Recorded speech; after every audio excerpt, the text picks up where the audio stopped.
Era la esposa de Julian Sterling por contrato, la envidiada señora Sterling, pero 3 años después de nuestro matrimonio la mujer a la que él siempre había amado regresó al país y me arrojó los papeles de divorcio en la cara con un tono helado diciendo que ella había vuelto, que yo podía largarme. Firmé tranquila y solo tomé la orquídea que había cuidado durante 3 años. Lo que él no sabía era que lo que yo me llevaba conmigo era la fortuna entera de la familia Sterling. Su voz, igual que él mismo, estaba cargada de hielo. Sin una pizca de calor, lanzó el acuerdo de divorcio sobre la costosa mesa de caoba como si fuera un papelucho sin valor y yo, como si recibiera el veredicto final de mis 3 años de matrimonio. Alcé la vista hacia su perfil apuesto pero indiferente, él ni siquiera se dignó a mirarme, su mirada estaba fija en la pantalla de su teléfono, en la que aparecía una foto de Ava, el amor de su vida, quien acababa de publicar desde el aeropuerto a su regreso, su sonrisa. Era radiante como una flor y yo, después de 3 años de matrimonio, no había logrado derretir su corazón de hielo, así que decidí que estaba bien, tomé la pluma y sin dudarlo firmé mi nombre en la última página. Clara, el trazo fue limpio, decisivo, no tenía muchas cosas, no me tomaría mucho tiempo empacar, dije con voz firme, lo que al fin hizo que Julian levantara la mirada de su teléfono con un dejo de burla e impaciencia en sus ojos. En el acuerdo estaba todo claramente estipulado, la villa, el dinero, las acciones, suficiente para mantenerme cómoda el resto de mi vida, y me advirtió que no intentara jugar trucos. Pensaba que actuaría como cualquier otra esposa rechazada, que lloraría, que me aferraría, que exigiría más, pero yo solo sonreí y negué con la cabeza diciendo que no quería nada de eso. Su ceño se frunció más, me observó intentando atravesarme con la mirada, pero yo me levanté y caminé hacia la esquina junto a las ventanas francesas, donde el sol daba con más fuerza sobre una orquídea de hojas verdes y flores serenas. Era el único objeto que había traído conmigo cuando entré en la familia Sterling y ahora era lo único que quería llevarme. Señalé la maceta y dije que solo quería eso. Julian se sorprendió un instante, luego soltó una risa desdeñosa, como si hubiera escuchado el chiste más grande del mundo. Me acusó de estar fingiendo nobleza por un simple objeto sin valor. Sus ojos rebosaban desprecio, como agujas diminutas clavándose en mí. Yo no ofrecí explicación, solo lo miré en silencio. Durante 3 años había cuidado personalmente esa planta cada mañana y también en las noches más oscuras, incluso había dejado caer gotas de sangre de mis dedos en sus raíces. Lo que él ignoraba era que esa orquídea era el recipiente de la fortuna de los Sterling y yo era su guardiana. Viéndome callada, su impaciencia estalló, agitó la mano como espantando una mosca y me dijo que me llevara lo que quisiera y desapareciera. Entonces me acerqué. Levanté con cuidado la maceta aún tibia por el sol y sin volver a mirar atrás pasé junto a él. Justo cuando crucé el umbral de la mansión Sterling, sonó su teléfono con un timbre agudo y urgente, como una campanada de muerte. Escuché cómo atendía y cómo su tono, antes impaciente, se helaba de pronto, reemplazado por el asombro y la incredulidad. Preguntó qué habían dicho, que la oferta por el terreno de Southside estaba perdida, exclamó que cómo era posible. Mientras tanto yo subía al taxi que me esperaba afuera abrazando la orquídea. Por el retrovisor vi cómo la mansión se hacía pequeña, brillante como un palacio. Casi podía imaginar el rostro sombrío de Julian. Ese terreno era el proyecto más importante del año para la corporación Sterling. Él había puesto toda su energía en ello y estaba convencido de su victoria, pero había perdido, y eso era solo el comienzo. El conductor me miró por el retrovisor y luego a la orquídea en mis brazos preguntando a dónde quería ir. Respondí que a la avenida Oakwood, hacia un pequeño departamento que había comprado en secreto con mis ahorros previos al matrimonio. Siempre supe que este día llegaría. Mientras el auto avanzaba suavemente por la carretera, bajé la mirada a la planta en mis brazos. Lejos de la línea del dragón de la finca Sterling sus hojas parecían haberse apagado un poco, como inquietas. Acaricié suavemente una hoja diciéndole que no tuviera miedo, que desde ahora solo seríamos ella y yo, como si entendiera. La orquídea tembló levemente. Era una orquídea de la fortuna, un regalo de mi abuela, una de las místicas más renombradas de la ciudad y amiga cercana del viejo señor Sterling. Años atrás, cuando la empresa estaba al borde de la ruina, fue mi abuela quien utilizó la orquídea como núcleo de una formación de riqueza, asegurando décadas de prosperidad para ellos, pero esa formación tenía un precio. Debía ser alimentada día y noche con la sangre de la línea femenina de mi familia para mantener viva la planta y anclar la fortuna de los Sterling. A cambio, ellos debían casarme y garantizarme una vida en paz. Era un pacto de la vieja generación. Sin embargo, el señor Sterling murió pronto y el padre de Julian era un incrédulo. En la generación de Julian esas cosas eran vistas como tonterías. Para él yo solo era una cazafortunas que había entrado a una familia rica. Bien, a partir de ese día ese pacto quedaba roto. En mi departamento de Oakwood coloqué la orquídea en el mejor lugar del balcón y la regué con cuidado. Solo después de eso me di tiempo para mí misma. Revisé mi teléfono repleto de mensajes. Uno era de mi supuesta mejor amiga exclamando sorprendida si realmente me había divorciado de Julian. Decía que me habían echado en cuanto volvió Ava. Me llamaba pobrecita y prometía estar de mi lado, adjuntando una foto con Ava sonriendo íntimas. También tenía un mensaje de voz de la madre de Julian, su tono arrogante y cruel, diciéndome que siempre supo que no era digna de su hijo, que ya había tomado el dinero, que aceptara mi lugar y no tuviera ideas tontas, que la familia Sterling no era sitio para una mujer como yo. Eliminé todo sin expresión y abrí una aplicación de mensajes encriptados. En la parte superior tenía fijado un contacto con foto de un cielo estrellado profundo. Le envié un mensaje diciendo que estaba divorciada. La respuesta llegó casi al instante, felicitándome y preguntando qué quería que hiciera. Miré el cielo oscurecido y sonreí con frialdad respondiendo que nada, que solo mirara el espectáculo. Al día siguiente el precio de las acciones de la corporación Sterling se desplomó sin aviso. Los titulares anunciaban pérdidas catastróficas, decenas de miles de millones evaporados en un solo día. Yo desayunaba mi sopa de arroz mientras revisaba las noticias con calma inédita. Sonó el teléfono. Era Julian. Dejé que entrara al buzón de voz. Poco después apareció un mensaje suyo, con su tono autoritario de siempre, preguntándome dónde estaba y exigiendo que volviera de inmediato. Me reí, tiré el teléfono a un lado. ¿Volver? ¿A dónde? La mansión Sterling ya no era mi hogar. Terminé mi desayuno despacio. Tomé una foto de la orquídea y la publiqué en redes con el pie de foto nueva vida, nuevo comienzo. Pronto mi publicación empezó a moverse con rapidez, los me gusta y comentarios se llenaron de simpatías sinceras y fingidas. Algunos decían que no estuviera triste, que tenía que dejar a la persona equivocada para conocer a la correcta, otros exclamaban que el puesto de señora Sterling había pasado a Ava y que el mundo de los ricos era cruel. Había incluso comentarios mordaces preguntando cómo me atrevía a publicar algo después de que me echaran de mi casa. Ese último provenía de Ava usando una cuenta falsa. Antes de que pudiera responder, una persona inesperada le dio me gusta a mi publicación. Liam, el líder del grupo Knight y mayor rival de Julian en los negocios, se decía que entre ellos había un pleito personal y que siempre estaban enfrentados. Yo solo lo había visto en un par de galas de negocios, no éramos ni conocidos. Me pregunté por qué de pronto le interesaba y en ese momento recibí un mensaje suyo, preguntándome si tenía tiempo para tomar un té. Lo miré, luego miré la orquídea vibrante en mi balcón y comprendí de inmediato. Un hombre inteligente siempre huele una oportunidad primero. Respondí que de acuerdo. Nos reunimos en una casa de té tranquila. En persona tenía más presencia que en las noticias, con un traje negro a la medida, rasgos afilados y una calma imponente. No rodeó el asunto. Preguntó si la caída de las acciones de Sterling tenía relación conmigo. Levanté mi taza. Miré las hojas flotantes y respondí evasiva, preguntando por qué pensaba eso. Él contestó que era una corazonada, que la racha de mala suerte de la corporación era demasiado extraña y todo había comenzado el mismo día en que dejé la familia. Me aseguró que yo me había llevado algo. Me sorprendí de que adivinara tanto. Le dije que debía estar bromeando, que el misticismo solo era real para quienes creían en él, que no pensaba usarlo como moneda de cambio, pero él insistió, se inclinó hacia adelante y en voz baja dijo que solo quería hacer un trato conmigo, que si yo lo ayudaba, él me ayudaría, que todo lo que Julian no pudo darme, él podía darlo. Su mirada era tan penetrante que parecía atravesar todas mis defensas. Guardé silencio, recordando que Julian nunca me había dado nada, solo 3 años de frialdad y un lárgate. Respondí que no lo necesitaba. Me levanté, disculpándome, y salí de la casa de té. El sol afuera era duro. No lo rechacé por nobleza, sino porque para destruir a Julian no necesitaba a nadie más. Solo debía esperar tranquila y ver cómo la torre que construyó se derrumbaba poco a poco.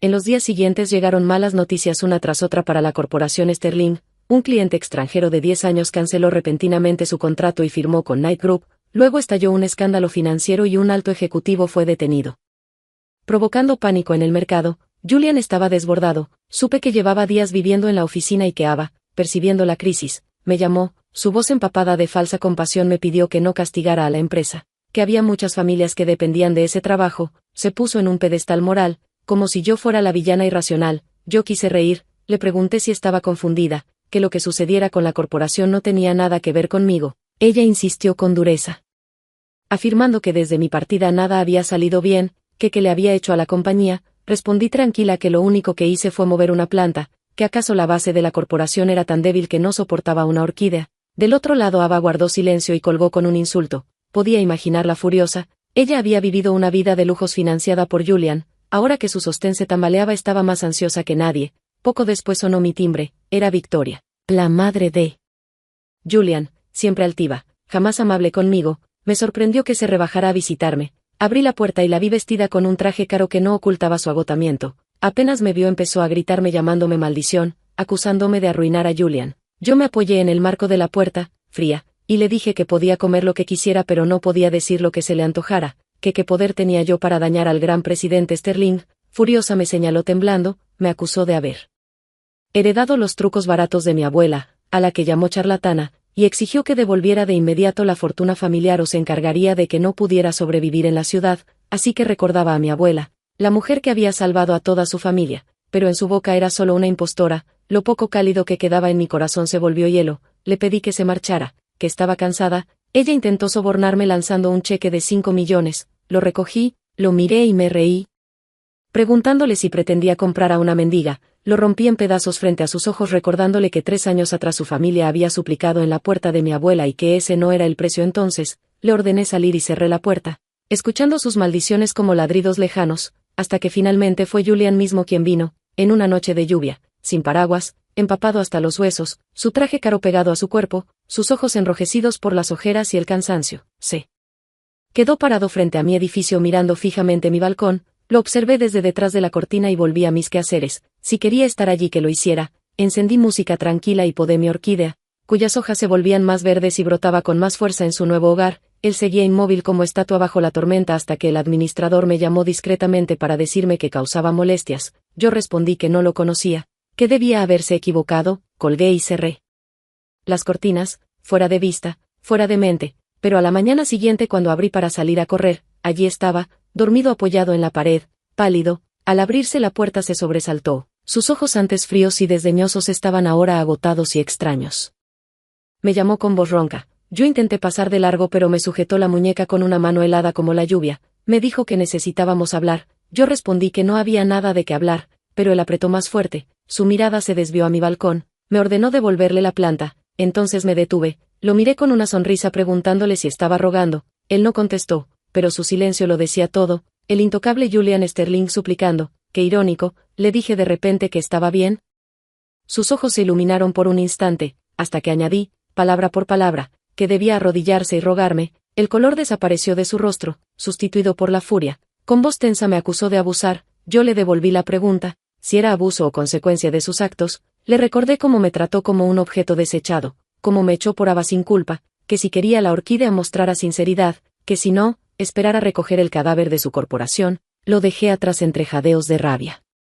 Y bajé las escaleras, pensando que abandonaría su intento por orgullo, pero 3 días después volvió, esta vez con Ava tomada de su brazo, maquillada, con mirada triunfal y voz melosa rogándome que lo perdonara, que había adelgazado, intentando conmoverme mientras acariciaba su rostro, pero yo casi solté una carcajada. ¿Era una disculpa o un espectáculo? Le respondí a Eva que no éramos tan cercanas como para que hablara en su nombre. Mi tono frío la hizo sonreír nerviosa por un instante, pero recuperó su gesto y dijo que éramos amigas después de todo. Entonces sacó de su bolso una caja aterciopelada y me mostró un collar de diamantes resplandeciente. Dijo que sabía que me gustaba esa marca y que era el diseño más nuevo, que se lo había hecho comprar a Julian para mí como disculpa. Subrayó la palabra, disculpa, como si fuese un regalo magnánimo.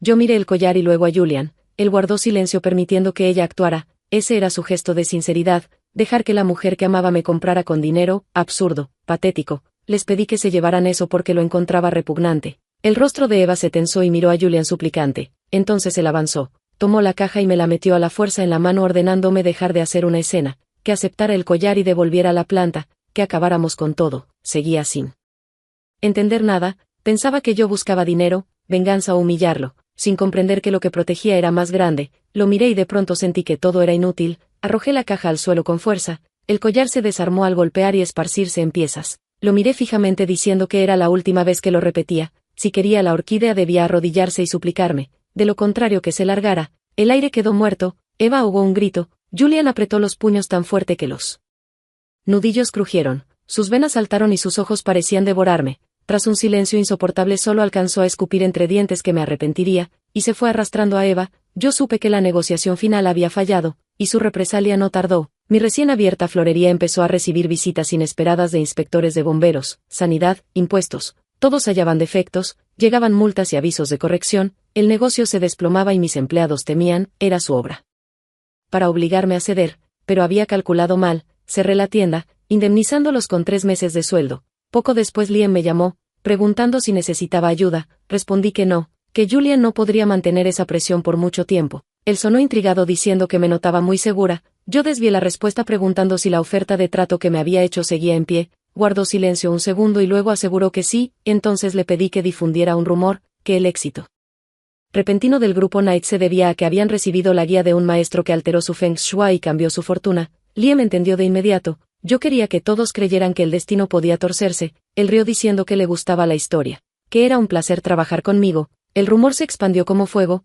En la alta sociedad esas creencias eran comunes. Pronto se hablaba por todas partes de la caída de Sterling y el ascenso de Knight. Unos decían que Liam había contratado a un místico extranjero, otros que los Sterling habían perturbado sus tumbas ancestrales. Los cuentos se volvían cada vez más extraños. Yo sabía que Julian debía estar al borde de la locura viendo cómo sus acciones caían al límite todos los días, recibiendo llamadas de bancos y notificaciones de incumplimientos. La gota final llegó con la mansión ancestral. El mayordomo llamó tembloroso para decir que el viejo árbol ginkgo de 100 años se había marchitado. Era un punto clave en el Feng Shui de la familia, conectado con la orquídea de la fortuna. Cuando la orquídea se fue, el ginkgo murió, presagio de colapso total. Días después Julian apareció en mi puerta al amanecer. Acababa de volver de correr y lo encontré allí. Había adelgazado, sus ojos hundidos, la barba descuidada, el traje arrugado, su porte altivo destruido. Me miró sin voz, sus ojos antes como cuchillas ahora vacíos. Ignoré su presencia. Entré el código de mi puerta. Detrás de él vi al viejo mayordomo Franklin. Me miró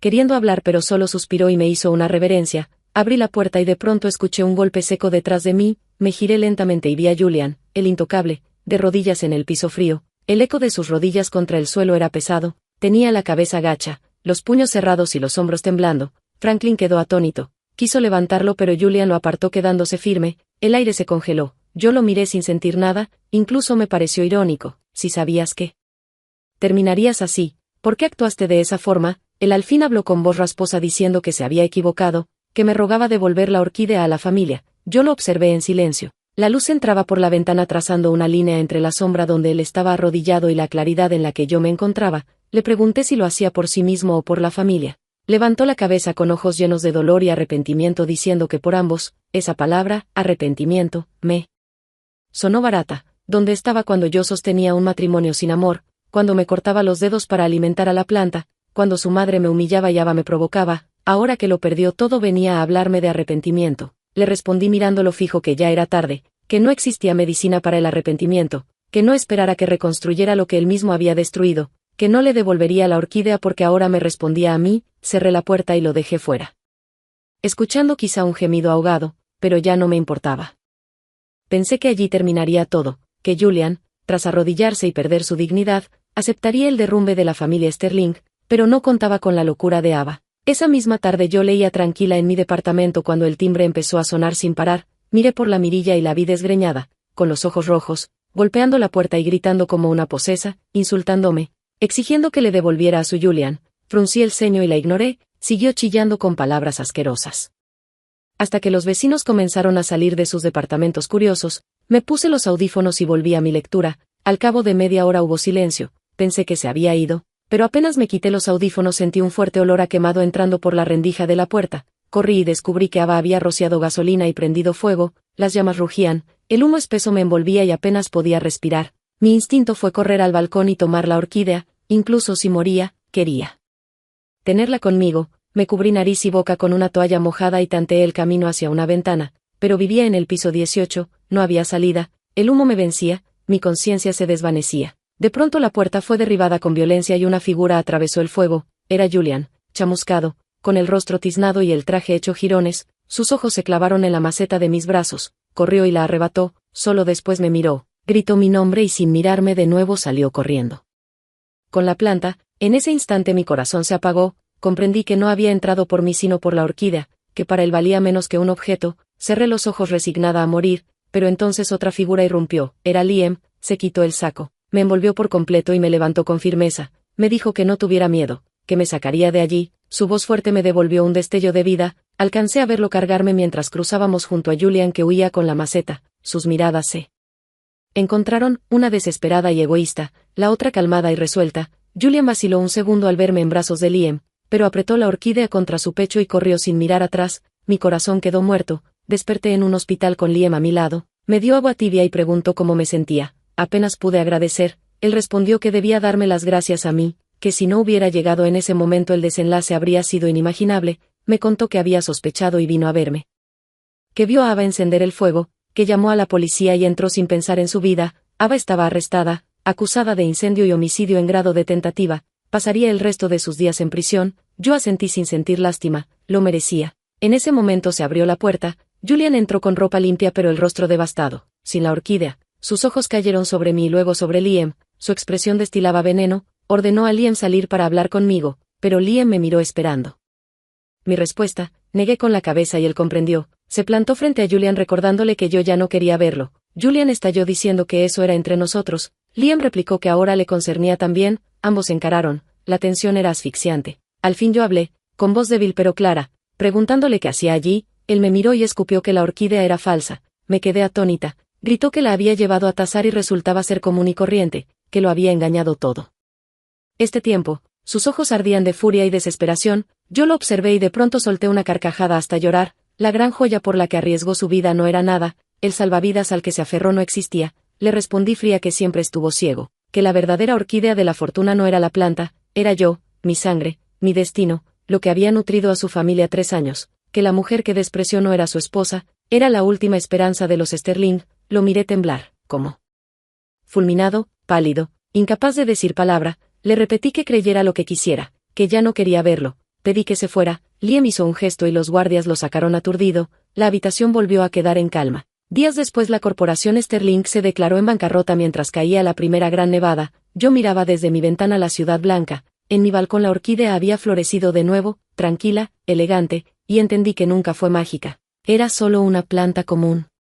Que mi abuela me dejó, todo lo demás lo había inventado yo. Jamás tuve poderes para cambiar fortunas. Lo que sí tuve fueron conocimientos y paciencia. No fui una esposa ociosa. Usé mi habilidad con las computadoras y las finanzas para descubrir los agujeros de la empresa. Conocía sus secretos mejor que nadie. Fui yo quien filtró información al competidor, quien entregó pruebas de fraude a las autoridades. Incluso el ginkgo marchito fue planeado. Había sobornado al jardinero para aplicar un químico. Paso a paso diseñé la caída de Julian. Quería que creyera que su ruina era por haberme rechazado, que se arrodillara, que suplicara, que probara el barro tras vivir en las nubes. Yo era la verdadera titiritera, y Liam fue mi aliado más eficaz, el socio que aceleró el derrumbe con cada debilidad que le compartí. No esperaba que desarrollara sentimientos reales ni que arriesgara su vida por mí. Un día sonó el timbre y apareció con un termo aún con copos de nieve. Sonrió diciendo que había preparado sopa de pollo para ayudarme a sanar. Lo invité a pasar, sirvió la sopa, me la alcanzó después de soplarla. Preguntó si aún pensaba en Julian. Negué, le dije que un fracaso ya no valía mi tiempo. Él respiró aliviado. Sus ojos se clavaron en mí y me preguntó si ahora que todo había terminado estaba dispuesta a darle una oportunidad. Lo miré sin responder de inmediato. Bebí un sorbo tibio que me calentó hasta el corazón. Levanté la vista. La nieve había cesado y un rayo de sol iluminaba la habitación. Una nueva vida estaba por comenzar. Sonreí y respondí, está bien.